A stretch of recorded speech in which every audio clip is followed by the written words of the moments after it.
স্থানীয় সরকার নির্বাচনের দিনক্ষণ এখনই বলা যাচ্ছে না বলে জানিয়েছেন প্রধান নির্বাচন কমিশনার এএমএম নাসির উদ্দিন।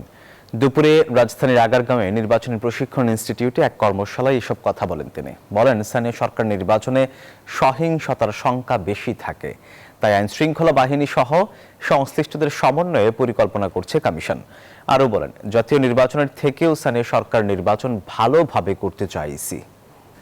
দিনক্ষণ এখন বলা যাবে না, বললে তো লাভ নাই। শুধু শুধু বলে দিনক্ষণ, এটা অনেক ফ্যাক্টরের উপর নির্ভর করে। আমাদের কিছু আইন কানুন আমরা সংশোধন করতেছি, বিধিবিধান সংশোধন করতেছি, এটা একটু সময় লাগবে।